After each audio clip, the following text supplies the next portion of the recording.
ላይ አሁንም አዳዲስ መረጃዎች መውጣታቸውን እንደቀጠሉ ነው። የታገተ ተማሪም እንደሌለ ምንም እንኳን ፖሊስ በወቅቱ የታገተ ተማሪ የለም ቢልም በመግቢያችን ላይ ባስቀመጥንላችሁ ቪዲዮ ላይ እንደሚታየው በወቅቱ ቢቢሲ የታጋቾችን ወላጆች በማነጋገር ያጋራው ቪዲዮ በእርግጥም የታገቱ ተማሪዎች እንዳሉ ያሳያል። እኛም ወደ ኋላ ሄደን የቢቢሲውን ዶክሜንተሪ በጥልቀት ተመልክተነዋል። በዝርዝርም የምንነግራችሁ ይሆናል። አንዳንድ ዛሬ ላይ እየወጡ ያሉ መረጃዎች ደግሞ በኢቢኤስ በተላለፈው ዶክሜንተሪ ላይ ብርቱካን የቤተሰቦቿን አድራሻ እንደዋሸች እንዲሁም በህይወት ያለች እናቷንም ሞታለች ብላ እንደተናገረች የሚገልጹ ወሬዎች እየወጡ ይገኛሉ። በተጨማሪ ፖሊስ እናቷ ናት የተባሉትን ግለሰብ ቃል እንደተቀበለም ሰምተናል። ባለቤቷም የቡና ባንክ ሰራተኛ እንደሆነና ስሙም ስማቸው እንደሚባል እየተነገረ ይገኛል። እኛም በጉዳዩ ዙሪያ እየወጡ ያሉ ዘገባዎችን በስፋት ተመልክተናል። ሁሉንም የምናስደምጣችሁ ይሆናል። እስከ መጨረሻው በመከታተል ሁሉንም መረጃዎች በዝርዝር ያሉት ለቻናሉ እንግዳ የሆናችሁ ሰብስክራይብ እንዲሁም ቪዲዮን ላይክ እና ሼር አድርጉ እያለ በቀጥታ ወደ ቪዲዮ እናልፋለን።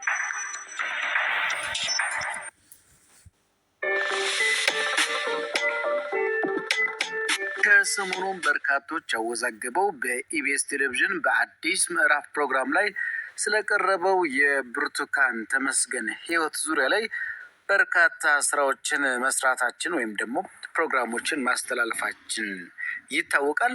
ዛሬ ዶክመንተሪውን ተመለከትኩት። በጣም ነው ግራ የተጋባሁት። ምክንያቱም አንደኛ ኢቢኤስ ቴሌቪዥን ይህንን ፕሮግራም አስተላልፏል። በቀጥታ ስርጭት ባይሆንም የተቀረጸና ፕሮዳክሽን የተሰራ ነው። ሀሰተኛ ድራማ ነው እየተባለ ነው። ራሷም በዶክመንተሪው ላይ በተለይ በፋና በኢቲቪ እና በአዲስ ቲቪ በቀረቡት ዶክመንተሪዎች ላይ ቀርባ ነገሩ ሀሰት እንደሆነም ተታላ እንደሆነም ገልጻለች። ግን ይህ የገለጸችበት መንገድ በተለይ ደግሞ በዚህ ፍጥነት ኢቢኤስ ቴሌቪዥን እሁድ አቀረበው ፕሮግራሙን። እቺ ልጅ ኢቢኤስ ቴሌቪዥን ላይ ከመቅረቧ በፊት ሁለቱም ዶክመንተሪዎች ተሰርተው ነበር ወይስ እንዴት ነው? ይሄ ግል ጥያቄ ነው።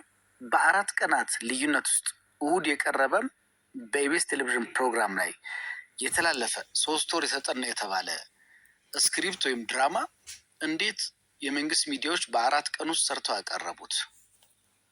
ሁለተኛ ነገር እች ሴት በእውቀትም ባነጋገርም ባመለካከትም ይህን ያህል በቀላሉ የምትሸወድ ሴት አትመስልም። ለምን እንዲህ በቀላሉ ነገሮችን እንደዚህ ውስብስብ ሆኑ? ለምን እንደዚህ ሊሆን ቻለ? ለትወና ወስደውኝ ነው እንጂ እኔ ባለትዳር ነኝ፣ የልጆች እናት ነኝ አለች። እናትና አባቴ በህይወት አሉ አለች። እናትን አባትን የሚያህል ነገር በህይወቷ ምንም ሳይጎልባት በኑሮዋ ምንም ሳታጣ እንዴት ይህን ያህል የከፋ ጭካኔ ውስጥ ገባች? ሉላ አቅፋኝ ስታለቅስ አዝኛለሁ ብላለች ብርቱካን ተመስገን።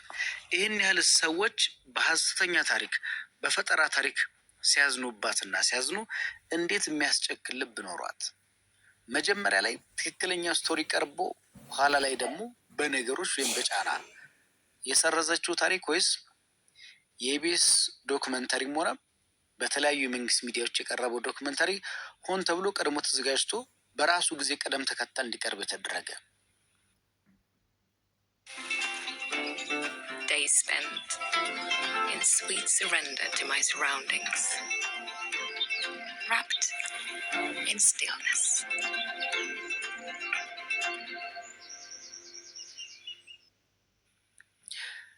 እሺ ኢቢኤስ ቴሌቪዥን ውስጥ ያሉ ሰዎች ይህን ያህል ውጭ ሀገር ካሉ ከነ መሳይ መኮንን ከነ መዓዛ መሐመድ ከነ ፋሲሊን ያለም ጋር ተጣምረው እስኪሰሩ ድረስ የኢትዮጵያም በተለይ የኢንሳ ባለሙያዎች ምን ይሰራሉ? እጅግ በጣም በሚገርም ሁኔታ በጣም ብዙ ጥያቄ የሚፈጥሩ ነገሮች አሉ። የተመስገን ማን ነው? የብርቱካን ተመስገን ባል እንዲህ ይላል። ፕሮግራሙ ስህተት ነው። ተደፍራ እንደወለደች የተናገረችው ስህተት ነው። ዶምቢዶሎ የት እንደሆነም አታውቀውም፣ ዩኒቨርሲቲውም የት እንደሆነ አታውቀውም ብሏል። በዶክመንተሪው ላይ ዶምቢዶሎ ዩኒቨርሲቲ የሚል ቃል አልወጣትም ተብሏል። ምናልባትም ጉዳዩ ወይም ስቶሪ የተነገረበት አካባቢ እዛ ስለሆነ ነው እየተባለ ነው። ስለዚህ ለምን እንደዚህ ሆነ? ለምን ይሄን ያህል ግራ ማጋባትስ በጣም ግራ የገባ ነገር ነው። ማንም ላይ ለመፍረድ አይደለም። ፍርድ እግዚአብሔር ነው። የትኛውም ቦታ ላይ ወይ ደግሞ እሷ ልክ አይደለችም እዚህ ልክ ነው ለማለት አይደለም። መንግስት አስገድዷት ነው ምናምን የሚሉት ነገር ውስጥ አልገባም። እሺ ብርቱካን የምር ተደፍራ ነው ብለን እንመን። አሁን በግድ ተደፍራ ነው ወይስ መንግስት አስፈራርቷት ሀሳቧን ቀይራ የቀረበችው እሺ ብለን እንመን። እሺ የስልክ መረጃው በፌክ ሪከርድ ተደርጎ ነው ብለን እንመን። እሺ በቃ ሁሉን ነገር እንተው። ተደፈርኩ አለች። ፊቷን በስለት ጨቀጨቁኝ አለች። የታለ ጠባሷ? እሺ ማህፀን ይነጉት አለች። እሺ ማህፀን የሚያክል ነገር በስለት ተወቅቶ እስካሁን እንዴት በጤና መሄድ እንደ ልቧ መንቀሳቀስ ቻለች? እንዴትስ በነርቭ ህመም አልተጠቃችም? ነገር ግን ከብሔርና ከማንነት ነፃ የሆነ አስተሳሰብ ያስፈልገናል። እናስተውል። ብዙዎቹ መንግስት ጠልና ብሔራዊ ተኮር አስተሳሰብ ይዘው እየተጓዙ ነው።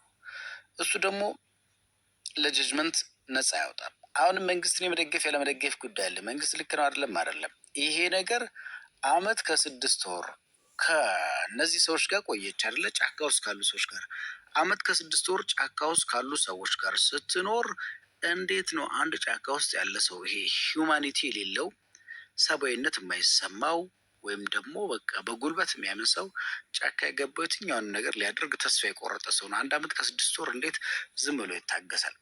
እሺ ባል የሚባለው ነገር ቤተሰቦች ከየት መጡ? አንደኛ ለዶክመንተሪስ ቢሆን በ4 ቀን ውስጥ እነዚህን ሰዎች እንዴት ማዘጋጀት ተቻለ? ኢቢኤስ 3 ወር በሙሉ ይህን ዶክመንተሪ ለመስራት ሲዘጋጅ ኢቢሲ፣ ፋና እና ሌሎች ሚዲያዎች ይህንን ዶክመንተሪን በተለይ በሌላ መንገድ እንዴት አድርገው እንደሚያከሽፉ ሲዘጋጁ ነበር ወይ? 2 ዶክመንተሪዎች በተመሳሳይ ጊዜ ተዘጋጅተው በተከታታይ ተለቀቁልን ወይ? አሁን ሁሉንም ነገር በዚህ ነው በዛ ነው ብሎ መፍረድ አያስፈልግም። ማለት ለፍርድ የሚያበቃ ነገር አሁን በሁለቱም በኩል እጅግ በጣም የሚያምታታና እንትን ነው። ከየትኛውም ጎና አንጀቴና ሆዴ የተጣልተውብኝ ነው ነገሩ። ምክንያቱም አንጀትም ሆድም እኩል ሚና አላቸው። አሁን እኮ እዚህ ጋር መንግስት ነው እንዳንል በዛ በኩል ቀርባ እሷ ራሷ ባለ ቃለመጠይቋ ባለ ስቶሪዋ ባለ ታሪኳ አይ ውሸት ነው አለች። ተገዳ ነው ብንል የተናገረቻቸው ስቶሪዎች ትንሽም ቢሆን ስህተት አለባቸው ወይም ደግሞ የማይመስሉ ነገሮች፣ የተጠኑ ድራማ የሚመስሉ ነገሮች እውነት እንዳይመስልም ተፈልጓል። እውነት ደግሞ ነው ብለን ስንቀበል ደግሞ እንደገና በሌላ በኩል መታ ባለ ታሪኳ ራሱ ያን ነገር ትንትልናለች። አንድ ሰው ከሚስቱ ጋር አንድ ቤት ውስጥ እየኖረ እንግዲህ መጀመሪያ ድንግልናዬም በድንግልና ነው ያገባሁት ስቲል ነው እዚህ ድረስ መጥቶ መናገር ነገሮችን አስፈላጊ አልነበረም። ግን እንደዛም ከሆነ የመደፈርን ጉዳይ ለምን መነሳት አስፈለገ? ምንም ሳይጎልባት በተለይ ኢቢኤስ የሚሄዱ ሰዎች ተቸግረው ገንዘብ አጥተው ነው አይደለ? እቺ ሴት ምንም ሳይጎልባት ህይወቷ ውስጥ ሙሉ ሆኖ ጋግራ እየበላች ነው የተባለው በዚህ ደረጃ የምትኖር ሴት ለምን ኢቢኤስ ቴሌቪዥን ሄደች የሚለው ራሱ ሌላ አጠያቂ ጉዳይ ነው እና ምንም ግራ የገባና የተምታታ ነገር ነው። በየትኛውም አካል ሆኖ ፍርድ ለመስጠት በጣም አስቸጋሪ ነው። ምክንያቱም ከሆነ እንግዲህ ወይ ከብሔር ወይ ደግሞ ከጾታ ወይ ከጥቃት ጋር ምናምን ብናየው ራሱ ይሄ ልጅ በትዳር በጋብቻ የተወለደ ነው፣ እሷ ብቻ የልብ ህመም አለባት እንጂ እሱም በወሊድ ምክንያት የመጣ ነው ብለውናል። ግን እነዚህ ሁሉ ቤተሰቦች በ4 ቀን ውስጥ ከየት መጡ ከየት ተገኙ? አይደለም እነዚህን ሰዎች እንግዲህ በጣም ከባድ ነው። አስቀድሞም እንደዚህ ነገሮች የተሰሩ ነው ዶክመንተሪዎች ተዘጋጅተዋል ሲባል ነበራል። ምናልባት እነዚህ ውጭ ያሉ ሰዎች ገንዘብ ሰፖርት አድርገው የሆነ ነገር ተደርጎ እንኳን ተሰራ ቢባል ማስተባበያው በዚህ ፍጥነት በ3 እና በ4 ቀናት ውስጥ መሰራት መቻሉ የሚደንቅ ነው። ከየትኛውም ጎን ሆኖ ላለመፍረድ ወይም ደግሞ ነገሩን ባላንስ ለማድረግ ከሞከርን ይሄ የተፈጠረው ነገር እየሆነ ያለው ነገር በፍጹም አእምሮን የሚከብድ በቃ ይሄ ራስን የሚያስት ነገር ነው። እውነት ለመናገር እጅግ በጣም የሚከብድ ጊዜ ላይ ነን። እንግዲህ አንዲት ሴት ከባሏ ጋር 3 ወር እየኖረች እሱ ምንም በማያውቀው ሁኔታ ከውጭ ሰዎች ጋር የተገናኘች ምንም ሳይቸግራት ቢያንስ እንኳን እዛ ቦታ ላይ ሄዶም እርዳታ እንዲሰባሰብ ህይወትን ለመቀየር ነው አይደል? ህይወትን ለመቀየር ሲታሰብ ደግሞ አንድ ሰው ችግሮች ሊኖሩበት ይገባል። ምንም ችግር ሳይኖርባት ኢቢኤስ ቴሌቪዥን ሄዳ እቺ ሴት ኢቢኤስ ቴሌቪዥን እንዴት ቤቷ ምንድን ነው ህይወቷ ምንድን ነው የቀረጸበት ቦታ ቤቷ ባለቤቷ ዘመዶቿ የምታውቃቸው ሰዎች እንዴት ለምስክርነት አልቀረቡም? ይህን ያህል ቸልተኝነት ወይስ ታቅዶ የተሰራ በደንብ ይሄ ነገር የሆነ ኮንፍሊክት እንዲያመጣ የሆነ ትንሽ ረብሻ ካመጣ በኋላ ደግሞ ነገሩን ለማስተካከል የተሄደበት ርቀት ነው ወይ ነው?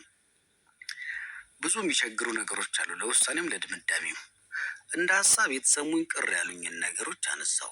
ነገር ግን አሁንም ቢሆን ሙሉ በሙሉ ልክ ነኝ ሳይሆን የግል አስተያየቴ ነው። እናንተም በጨዋነት ሀሳቦቻችሁን፣ መልእክቶቻችሁን አስፍሩበት። የትኛው ነው ትክክል? ምንድን ነው እየሆነ ያለው ነገር? አስፈራርቷት ወይስ ደግሞ መጀመሪያ መሳሳቷን አምና ወደ እውነተኛ መንገድ መታ ነው? ምንድን የተሰራው ስራ?